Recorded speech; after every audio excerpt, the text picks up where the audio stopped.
नदी के किनारे एक बड़ा बेर का पेड़ था।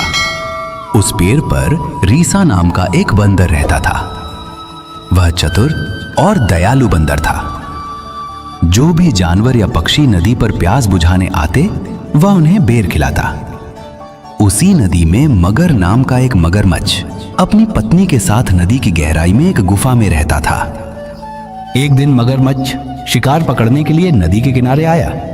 वह दिन बहुत गर्म और धूप भरा था और मगरमच्छ पूरे दिन कुछ भी नहीं पकड़ सका। थका हारा वह बेर पेड़ की छाया में जाकर लेट गया।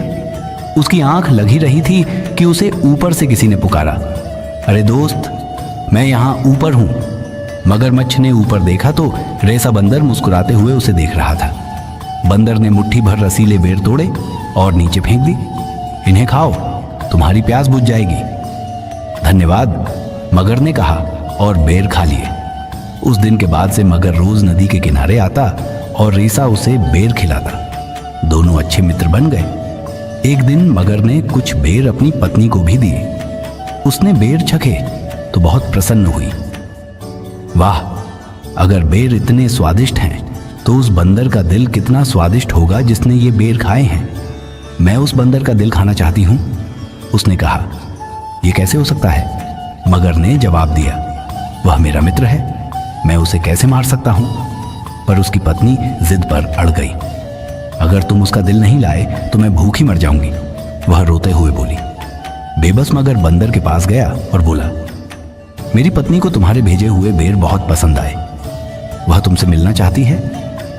उसने तुम्हें रात के भोजन पर बुलाया है। जरूर आऊंगा, रीसा बोला, पर मैं तैर नहीं सकता और तुम तो नदी में रहते हो। चिंता मत करो, मगर ने कहा, मैं तुम्हें अपनी पीठ पर बिठा कर ले जाऊंगा। बंदर तुरंत मगर की पीठ पर कूद गया।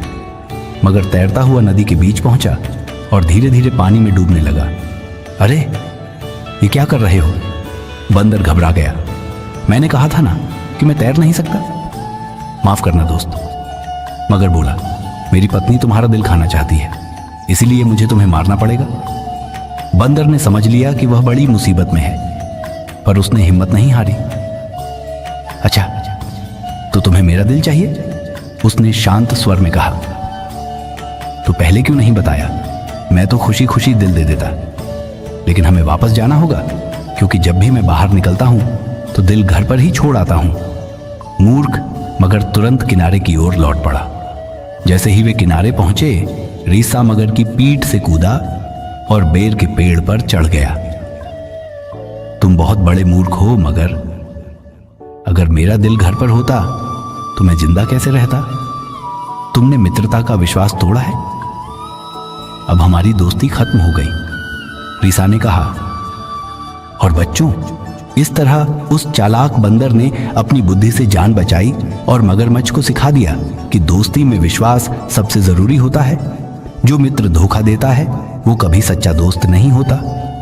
तो बच्चों, याद रखना, हमेशा सच्चे दोस्त बनो और दूसरों पर भरोसा मत तोड़ो। मैं हूं तुम्हारा मामू। आज की कहानी यहीं खत्म होती है। अगर आपको यह कहानी अच्छी लगी हो तो लाइक करो, शेयर करो और चैनल को सब्सक्राइब करना मत भूलना। मिलते हैं अगली प्यारी सी कहानी में।